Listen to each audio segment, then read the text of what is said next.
everyone. I hope all you are fine and safe at your home. Okay? Beta, as you know, we are doing chapter number 9. Chapter name is Financial Market. Okay?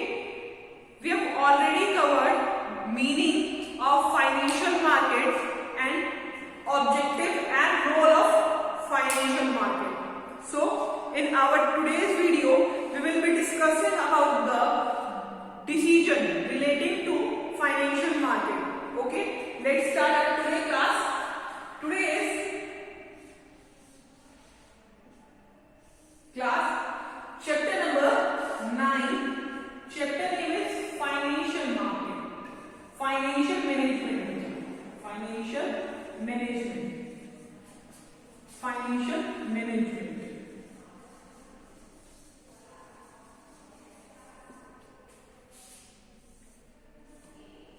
Today is 21 day, first month 2021, and which day? Thursday. Okay. In our previous video, I have told you about the meaning of financial market. Meaning of financial market we have already done. What does the financial market means? Financial market का मतलब क्या था हमने पढ़ा था. Financial market is concerned with acquirization. क्या पढ़ा था हमने? Is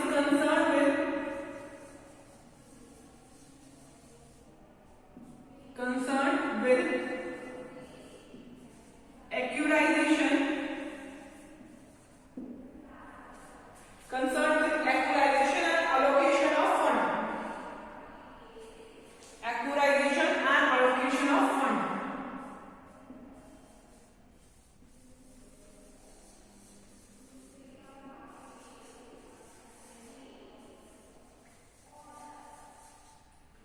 ठीक है, ये हमने हमारे प्रीवियस वीडियो में पढ़ा था.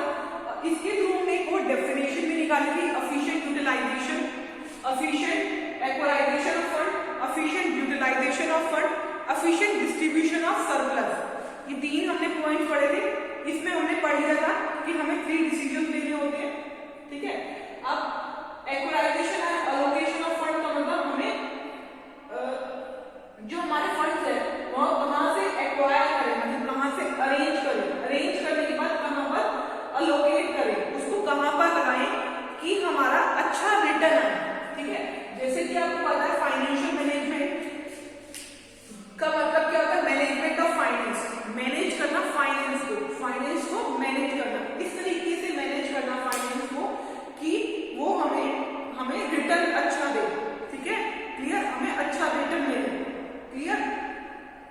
और आपको पता है हमें बिजनेस के लिए क्या चाहिए होता है? फाइनेंस चाहिए होता है. बिजनेस स्टार्ट करने के लिए भी फाइनेंस चाहिए, बिजनेस कंटिन्यू करने के लिए भी फाइनेंस चाहिए. तो जैसे हमारी बॉडी में हमारे बॉडी पार्ट्स को वर्क करने के लिए क्या चाहिए? ब्लड चाहिए.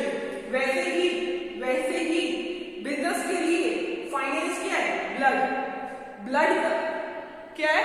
बिजनेस के लिए जो फाइनेंस है ब्लड की तरह काम करता है. ओके, मीनिंग हमने पढ़ा था. Okay, and after that we have studied about the role of financial market. Role of financial market हमने पढ़ा था. नेक्स्ट पॉइंट जो है ऑब्जेक्टिव पढ़े थे हमने फाइनेंशियल मार्केट के. ऑब्जेक्टिव ऑफ फाइनेंशियल मार्केट ये हमारे प्रीवियस वीडियो में रीड आउट कर रही है. Objective of financial market. Objective of financial market पढ़ेंगे. ऑब्जेक्टिव ऑफ फाइनेंशियल मार्केट में one of the main objective is to maximise the wealth of shareholder. Maximise the wealth of shareholder, ये point हमने पढ़ा था.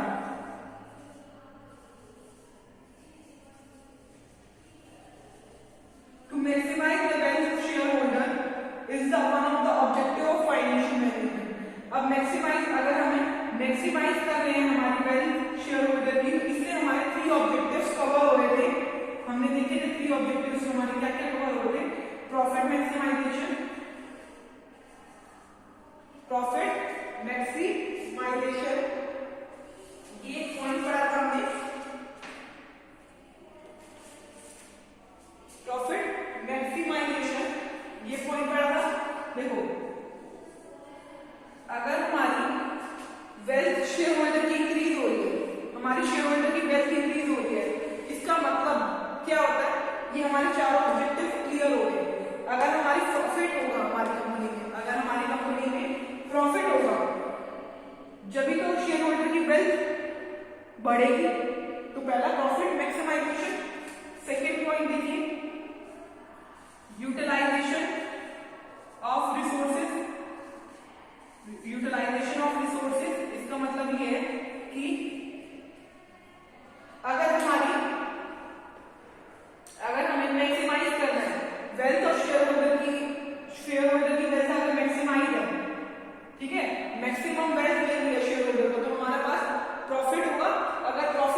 मतलब क्या होता है, हमारे पास डे टू डे खर्चों के लिए कैश है। अगर हमारे पास प्रॉफिट है, अच्छा अगर हमारे पास प्रॉफिट आ रहा है, देखो स्टार्टिंग से देखो, अगर हम रिसोर्सेज अच्छे से यूटिलाइज कर रहे हैं, अगर हम अच्छे से रिसोर्सेज यूटिलाइज कर रहे हैं तो हमारे पास आ रहा है प्रॉफिट। अगर हमारे पास प्रॉफिट आ रहा है तो मतलब हमारे पास डे टू डे नीड्स के लिए हमारे पास कैश है। थर्ड पॉइंट, अगर हमारे पास डे टू डे नीड्स के लिए कैश है तो हम क्रेडिटर्स वगैरह की कमिटमेंट जो है वो पूरी कर देंगे। अगर ये सारी चीजें हो रही है तो maximise the wealth of shareholder, shareholder की वेल्थ खुद बढ़ेगी। क्लियर? ये हमने हमारे प्रीवियस वीडियो में कर रहे थे। आज की वीडियो में हमें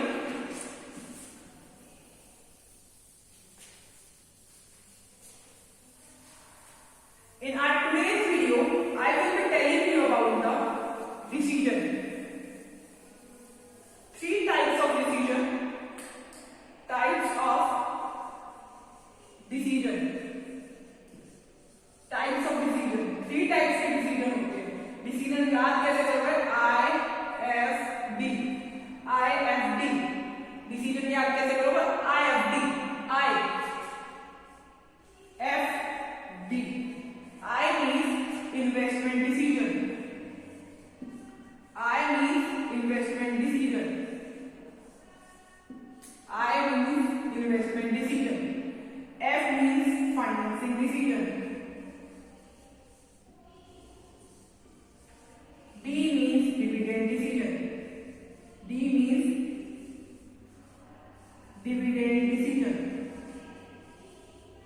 ठीक है? अब आपको मैं वन बाय वन डिसीजन समझा देती हूँ। ठीक है? और इसमें सारों में फैक्टर इफेक्टिंग जो डिसीजन है वो भी पढ़ा होगा। ठीक है? First one is investment decision. Investment decision का मतलब है वेयर टू इन्वेस्ट मनी, कहां हम अपने पैसे को इन्वेस्ट करें। ऐसे इन्वेस्ट करें कि हमें उस इन्वेस्टमेंट से अच्छा रिटर्न आए। ये होता है investment decision. Where to invest money. Second point क्या है? Financing decision. Financing decision means कहां से हम फाइनेंस बोरो करें, कहां से हम पैसा लें। थर्ड डिसीजन, अगर हमारे पास पैसा अरेंज हो गया, अब पैसा अरेंज हो गया, इन्वेस्ट भी कर दिया, अच्छा रिटर्न आया, रिटर्न के बाद डिस्ट्रीब्यूट कैसे करें। ठीक है? डिस्ट्रीब्यूट कैसे करें, सेव कैसे करें। अब आ जाइए इन्वेस्टमेंट डिसीजन। अब देखिए, let's start our today's class. Which one is investment decision. देखो, investment decision is known as where to invest. Investment decision क्या कहलाता है? वेयर टू इन्वेस्ट, कहां पर हम इन्वेस्ट करें। Okay? Where to invest money so that we can get good return. Where to invest money so that we can get good return. ये बहुत important decision होता है बिजनेस के लिए। ठीक है? अब हम कहां पर इन्वेस्ट करें कि हमें अच्छा रिटर्न मिले। देखो, हम दो जगह इन्वेस्ट कर सकते हैं। फिक्स एसेट में इन्वेस्ट कर सकते हैं और करेंट एसेट में इन्वेस्ट कर सकते हैं। ठीक है? फिक्स्ड एसेट में जैसे बिल्डिंग्स में फिक्स्ड एसेट कौन सी होती है? Building, plant and machinery. ये कौन सी एसेट होती है? फिक्स्ड एसेट्स होती है। करेंट एसेट में क्या आता है? कैश, स्टॉक, ये हमारा करेंट एसेट्स में आता है। और फिक्स्ड एसेट में ये आइटम्स आते हैं। ठीक है? अब decision relating to fixed asset and current asset is known as the decision relating to current asset and fixed asset is known as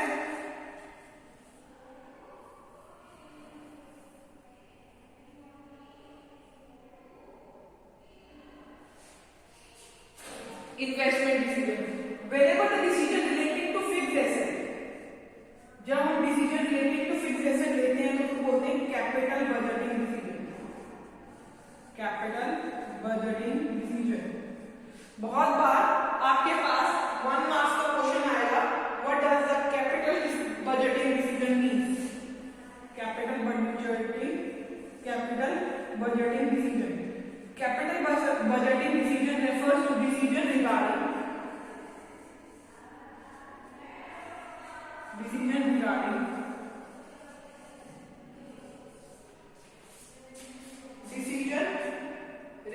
fixed asset.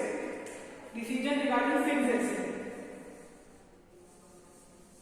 जब हम डिसीजन रिगार्डिंग फिक्स्ड एसेट लेते हैं उसको बोलते हैं capital budgeting decision. Capital budgeting decision मतलब budget, जो हमारी कंपनी का बजट है किससे रिलेटेड, पैसों से रिलेटेड, उसका डिसीजन लेना फिक्स्ड एसेट. ठीक है. अब देखिए इसके बाद का टॉपिक, कैपिटल बजटिंग डिसीजन के बाद का टॉपिक देखिए. इसके बाद आपको पता होना चाहिए कि every firm want to invest in more appropriate. हर एक फर्म वहां इन्वेस्ट करना चाहता है, मोस्ट एप्रोप्रिएट इन्वेस्टमेंट में इन्वेस्ट करना चाहता है जहां से हमारे पास अच्छा रिटर्न है. ठीक है. Investment decision is also relates to selection of assets. Investment decision का मतलब क्या होता है, decision relating to selection of asset.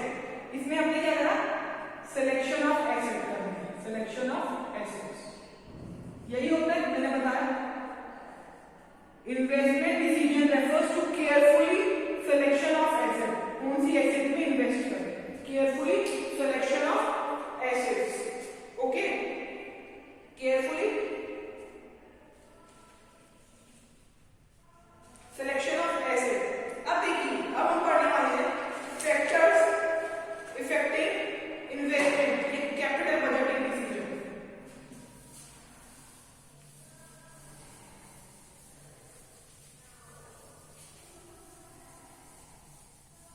Investment decision पढ़ा, इसके बाद हम पढ़ने वाले हैं फैक्टर इफेक्टिंग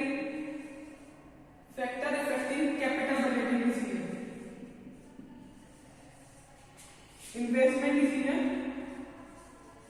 इन्वेस्टमेंट ब्रैकेट में कैपिटल बजटिंग डिसीजन.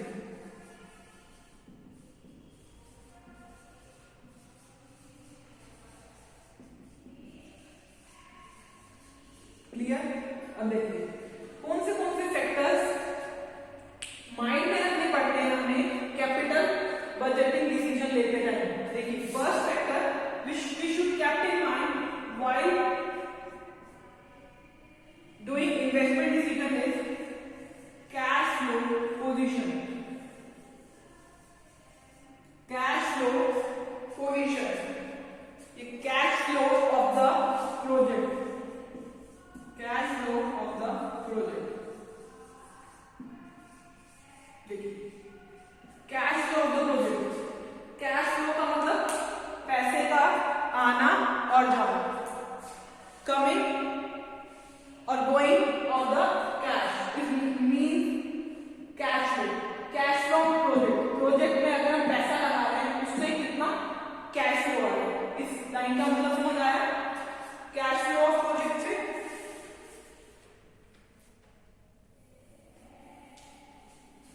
जैसे एक प्रोजेक्ट में हमने, किसी भी प्रोजेक्ट में हमने पैसा लगाया, इन्वेस्टमेंट डिसीजन का मतलब में फर्स्ट फैक्टर है cash flow of the project. अगर हमने किसी भी प्रोजेक्ट में पैसा लगाया और उससे हमें अच्छा कैश फ्लो आ रहा है, अच्छा रिटर्न मिल रहा है, तो मतलब हमारा इन्वेस्टमेंट डिसीजन सही है क्योंकि हमें रिटर्न अच्छा मिल रहा है. तो कैश फ्लो ऑफ प्रोजेक्ट मतलब ऐसे प्रोजेक्ट में हमें पैसा लगाना चाहिए जिससे हमारा पास कैश फ्लो आता है, मतलब रिटर्न आता है अच्छे बेसिस पे. ठीक है. अगर हमारे पास रिटर्न आता रहेगा तो हमारी कंपनी भी ग्रो करती रहेगी. अगर मैंने कोई ऐसे प्रोजेक्ट में पैसा लगा दिया जहां से मुझे कुछ भी नहीं मिल रहा, कोई फायदा नहीं हो रहा, कोई प्रॉफिट नहीं हो रहा, तो मतलब हमारा इन्वेस्टमेंट डिसीजन गलत है उस time. Clear. Cash flow of project done. Second point return on investment. Second point क्या है, रिटर्न ऑन इन्वेस्टमेंट. देखो हम इन्वेस्टमेंट क्यों करते हैं, हम अपने पैसे को इन्वेस्ट क्यों करते हैं कि हमें रिटर्न मिले, हमें वापसी आए ना कुछ. अगर मैंने कहीं 1 लाख रुपीज लगाए, एक जगह मैंने 1 लाख रुपीज लगाए, तो मैं क्या चाहूंगी मुझे रिटर्न मिले. जैसे दो ऑप्शन है मेरे पास, बैंक से मुझे इस पे 10% रिटर्न मिल रहा है. ठीक है. अगर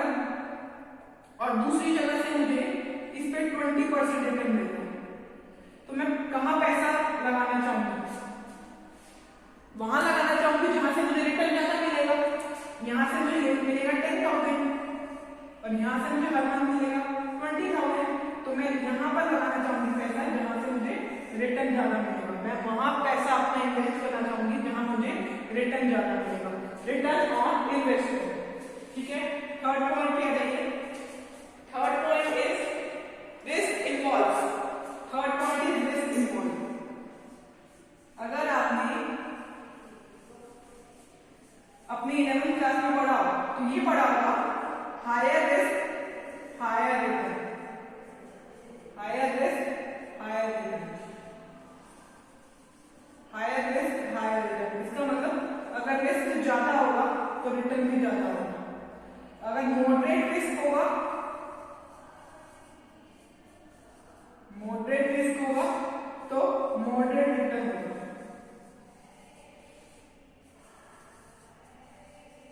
अगर लो रिस्क होगा तो लो रिटर्न होगा। ऐसे ही पढ़ा होगा।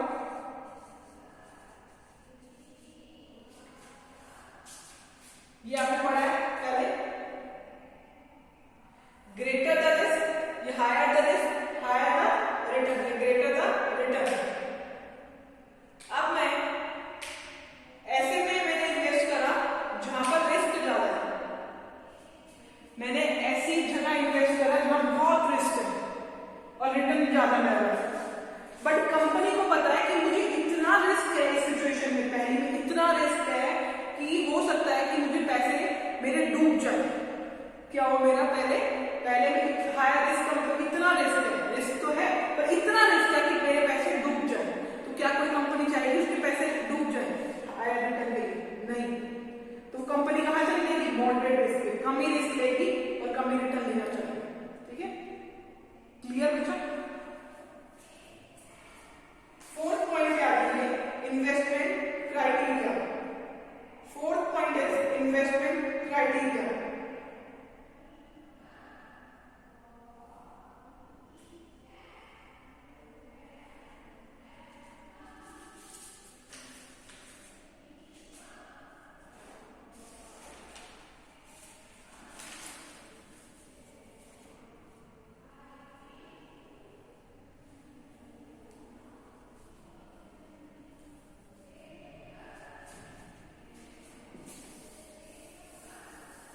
क्या कर रहे हैं? Fourth point investment criteria.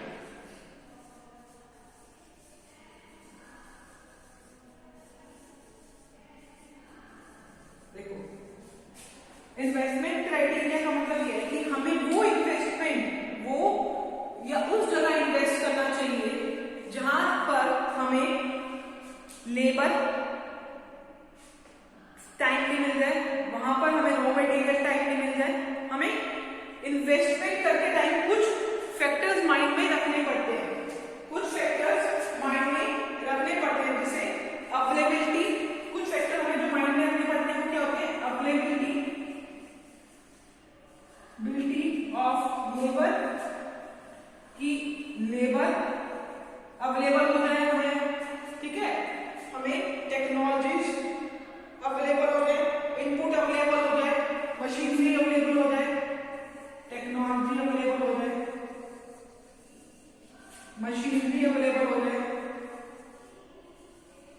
Input available हो जाए। ये माइंड में रखने पड़ते हैं जब हम इन्वेस्टमेंट करते हैं। देखो, ऐसा करा आपने, जैसे आपने क्या करा, ऐसी टेक्नोलॉजी में एक नई टेक्नोलॉजी आई, आपने उसमें पैसा इन्वेस्ट कर दिया, आपने पैसा तो इन्वेस्ट कर दिया बट वो टेक्नोलॉजी थोड़े टाइम बाद खराब हो गई और आपको उस टेक्नोलॉजी को रिपेयर करने के लिए बंदा ही नहीं बना, मतलब टेक्नोलॉजी रिपेयर ही हो सकती, तो आपकी जो इन्वेस्टमेंट करनी वो क्या है? वेस्टलेस है, कुछ टाइम बाद ही खराब होगी, 1 ईयर के बाद ही खराब होगी। तो वो टेक्नोलॉजी में पैसा लगाना आपका यूजलेस था। ठीक है, आपने ऐसी टेक्नोलॉजी खरीदी, ऐसी एक नई टेक्नोलॉजी खरीदी जिसके लिए लेबर्स काम करने के लिए तैयार नहीं है, तो उसमें भी पैसा लगाना वेस्टेज है। तो जब भी हम इन्वेस्टमेंट करते हैं, अगर हम कोई भी इन्वेस्टमेंट करते हैं तो हमें कुछ फैक्टर माइंड में रखने पड़ते हैं, जैसे लेबर, टेक्नोलॉजी, मशीनरी, इनपुट। इन चीजों को ध्यान में रख के हमें इन्वेस्टमेंट करनी होती है। These are the factor affecting investment and capital budgeting decision. Now we come to importance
ठीक है, कैश फ्लो प्रोजेक्ट। इस मैंने ऐसे प्रोजेक्ट में पैसा लगाया जहां पर मुझे cash flow, regular cash flow आ रहा है, अच्छा कैश फ्लो आ रहा है, हर मंथ में 1 लाख रुपीज आ रहे हैं।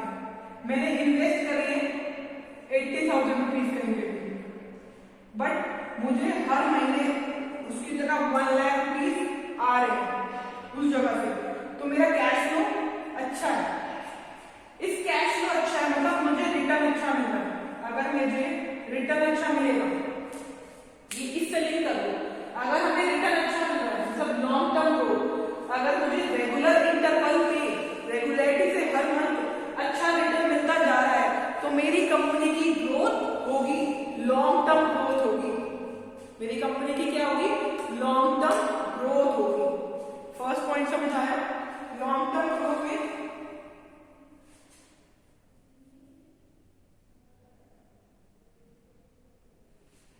अगर मुझे अच्छा रिटर्न मिल रहा है फ्यूचर में अच्छा रिटर्न मिल रहा है, रिटर्न अच्छा आ रहा है मेरे फ्यूचर में से, तो मेरी क्या होगी? Long term growth. ठीक है, सेकेंड पॉइंट पे आइए, large amount of fund involve. Second point क्या कहता है? Large amount of fund involve.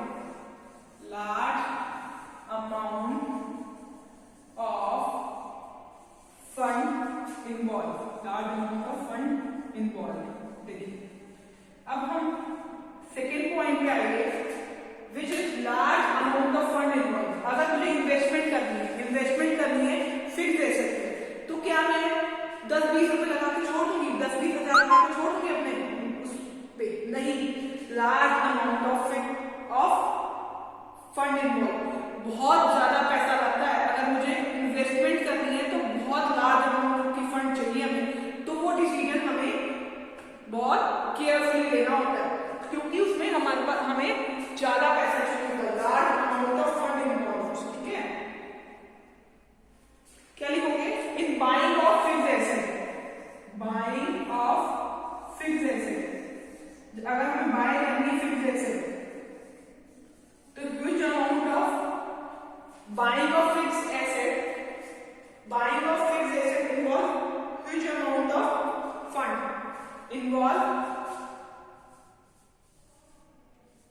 involve huge amount of fund।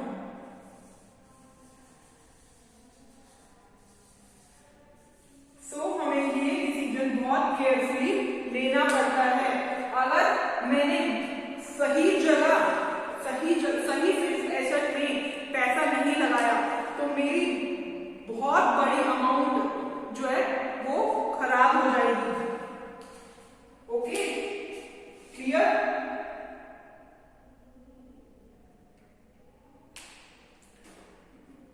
Third point पे आते हैं, रिस्क इन्वॉल्व।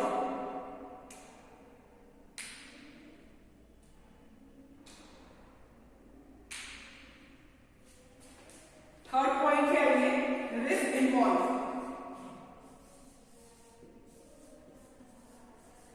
रिस्क इन्वॉल्व, देखिए अब आपको पता है कि हम अगर हम फंड्स ज्यादा लगाते हैं, मैंने बताया मुझे अमाउंट ऑफ फंड्स आ रही, पैसा ज्यादा लगा रहे हैं। अगर पैसा ज्यादा लगा रहे हैं किसी भी चीज में, तो रिस्क भी ज्यादा है। अगर मैं किसी भी चीज में फंड्स लगा रही हूँ, बहुत फंड्स लगाए हैं मैंने, जैसे अगर मैं ज्यादा पैसा लगा रही हूँ, फंड लगा रही हूँ, तो रिस्क भी ज्यादा है, मुझे रिस्क भी ज्यादा है, बट रिटर्न मुझे कब होगा? फ्यूचर में रिटर्न होगा, फ्यूचर में रिटर्न होगा मुझे, उस पैसा जो है मुझे फ्यूचर में रिटर्न होगा।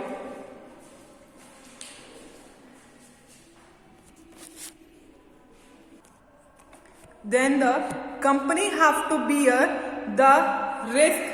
कंपनी को क्या करना पड़ेगा? बियर करना पड़ेगा रिस्क, जब तक उसको रिटर्न नहीं मिलता। तो रिस्क भी इन्वॉल्व होता है। ठीक है, व्हाइल डूइंग इन्वेस्टमेंट डिसीजन। देखो अगर हम फंड लगा रहे हैं, अगर ज्यादा फंड लगा रहे हैं तो बहुत रिस्क होगा, श्योर।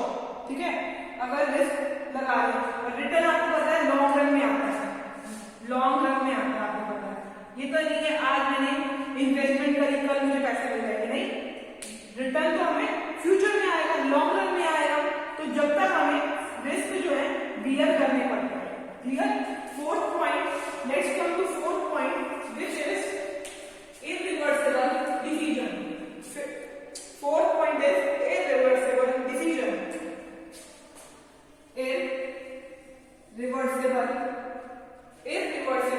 डिसीजन।